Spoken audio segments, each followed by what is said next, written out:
ولقد زينا السماء الدنيا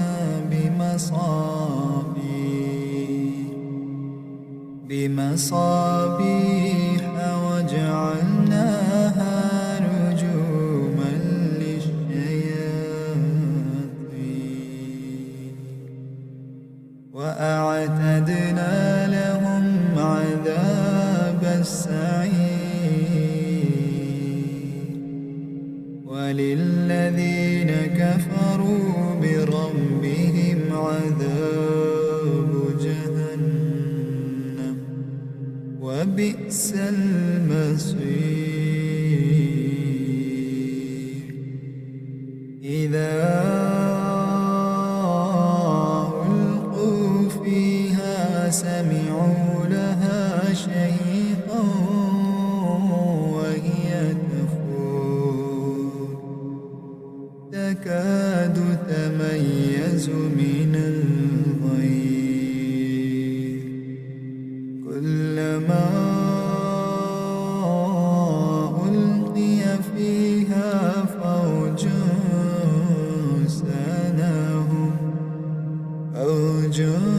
سألهم خزنتها ألم يأتكم نذير قالوا بلى قد جاءنا نذير فكذبنا وقلنا ما نزل الله من شيء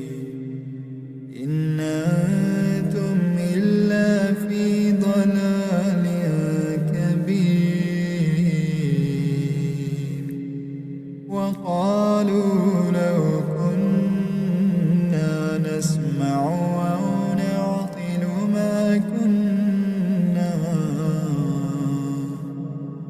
ما كنا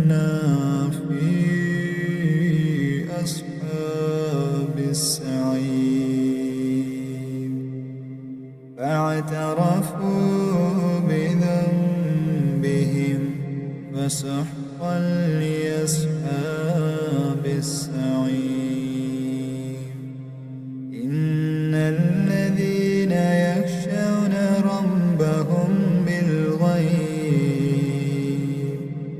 بالغيب لهم مغفرة وأجر كبير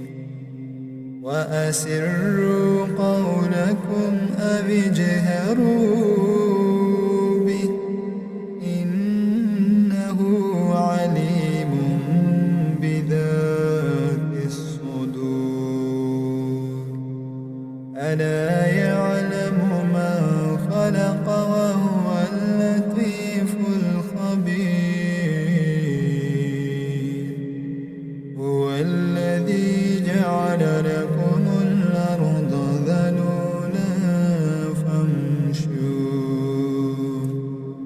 فامشوا في مناكبها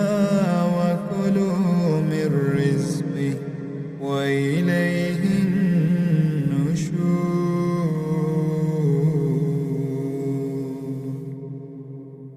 أأمنتم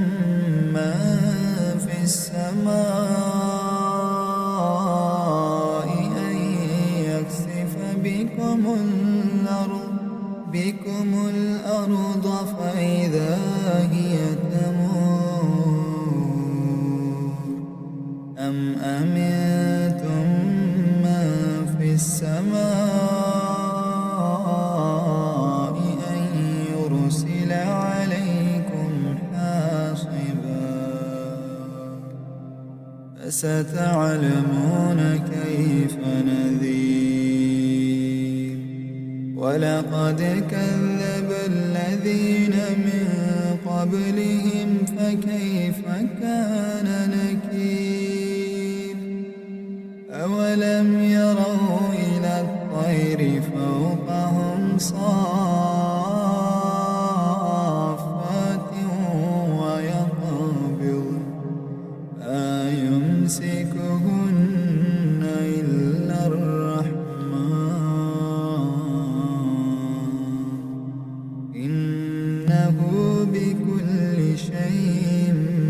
بصير أما هذا الذي هو جند لكم ينصركم من دون الرحمن إن الكافرون إلا في غرور أما هذا الذي يرزقكم من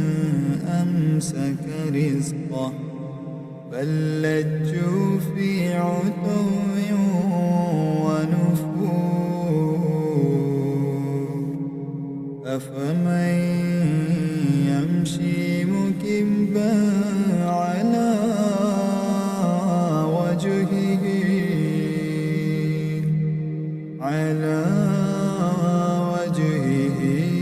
أهدى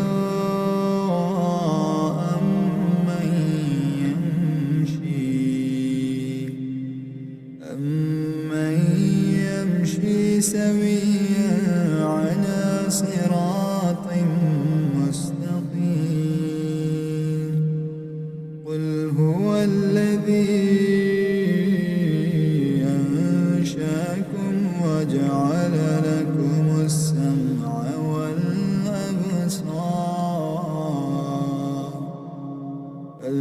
والأبصار والأفئدة